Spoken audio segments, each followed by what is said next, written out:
Ternyata seperti ini istana iblis setelah diusir dari surga. Semoga kita semua menjadi penghuni surga yang like dan subscribe. Semoga dilimpahkan rezeki yang berkah. Selama kurun waktu 120.000 tahun Allah menyuruh semua malaikat sujud kepada Adam yang diciptakan sebagai khalifah pemimpin di bumi. Semua malaikat segera patuh dan melaksanakan perintah Allah tersebut, namun Azazil malah membangkang. Dia menolak melaksanakan perintah Allah untuk bersujud kepada Adam. Karena kesombongannya Allah berfirman agar iblis keluar dari surganya.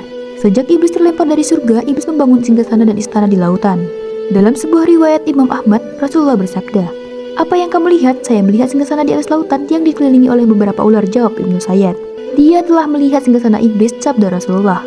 Sedangkan menurut Ibnu Katsir dalam bukunya yang berjudul Al-Bidayah wa Nihayah, menjelaskan bahwa iblis mempunyai banyak tentara dan memiliki lautan yang sebagai istana, seperti diketahui bahwa luas lautan mencapai 3/4 dari bumi.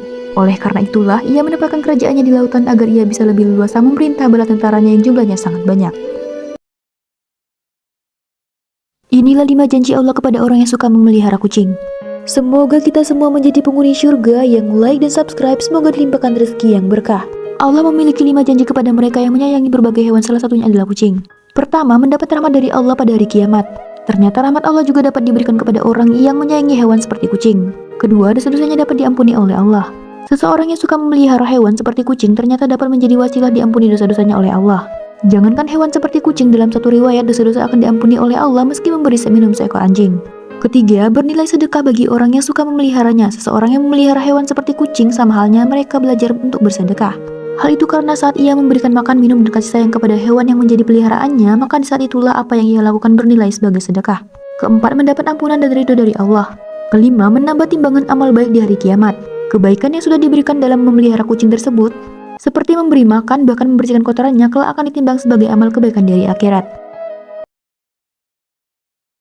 Ketahuilah ada 7 kewajiban anak laki-laki kepada ibu setelah menikah. Semoga kita semua menjadi penghuni surga yang like dan subscribe. Semoga dilimpahkan rezeki yang berkah. Yang cinta ibunya, silakan komen "aku cinta ibu". Pertama, berbakti kepada ibu. Seorang laki-laki yang telah menikah seringkali mengesampingkan bahkan melupakan ibunya, hanya karena sudah memiliki keluarga sendiri. Padahal kalau kita mau menyadari, kewajiban anak meski sudah menikah adalah tetap memperhatikan kedua orang tuanya.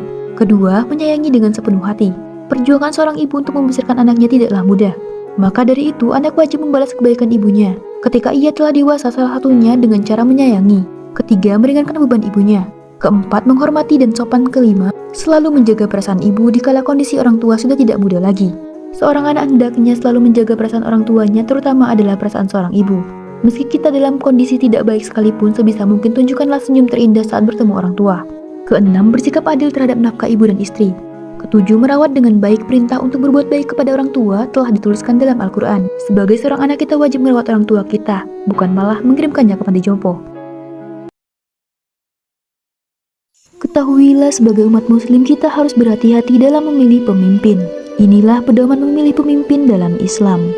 Semoga kita semua menjadi penghuni surga yang like dan subscribe. Semoga dilimpahkan rezeki yang berkah. Tahun 2024 menjadi tahun yang panas bagi masyarakat Indonesia. Pasalnya di tahun ini, kontestasi politik 5 tahunan kembali hadir. Sebagai negara dengan umat muslim terbesar di dunia, mayoritas masyarakat Indonesia juga perlu memilih pemimpin yang sesuai dengan ajaran agamanya. Pedoman memilih pemimpin dalam Islam juga telah banyak disebutkan, baik itu dalam Al-Quran maupun hadis Rasul. Dalam kitab Nizam Al-Islam, ia memberi penjelasan tentang sejumlah kriteria yang wajib dimiliki oleh seseorang untuk menjadi seorang pemimpin. Yang pertama, memiliki akidah yang lurus. Kedua, memiliki wawasan yang luas. Ketiga, berdedikasi mengabdi pada masyarakat. Keempat, berkomitmen kuat terhadap ajaran Islam. Menurut kalian, apakah pemimpin kita sudah sesuai dengan kriteria tersebut? Komen di bawah. Ketahuilah ada 10 anggota tubuh yang akan berbicara saat di akhirat nanti.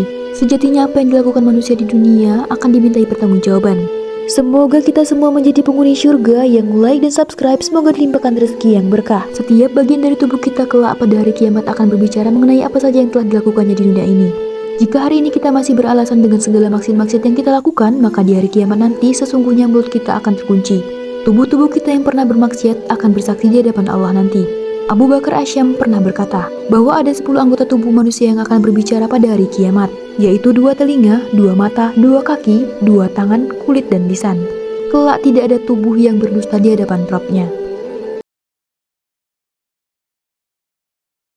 Disebutkan bahwa kuburan setiap harinya berseru meneriakkan 5 peringatan kepada manusia. Semoga kita semua menjadi penghuni surga yang like dan subscribe, semoga dilimpahkan rezeki yang berkah. Saya ini adalah tempat kesendirian, oleh karena itu, maka engkau carilah teman yang akan menemanimu nantinya, yaitu bacaan Al-Quran. Saya adalah tempat yang sangat gelap, maka terangilah saya dengan sholat malam. Saya ini adalah tempat yang dipenuhi oleh tanah, dikelilingi oleh tanah, maka bawalah alas tidurmu, yakni amal soleh. Saya ini adalah sarangnya ular-ular, oleh karena itu, maka bawalah racun ular-ular tersebut dari muka bumi, yaitu bacaan Bismillahirrahmanirrahim. Saya adalah tempat kedatangan malaikat munkar dan nakir, maka perbanyaklah membaca La ilaha illallah Muhammadar Rasulullah, agar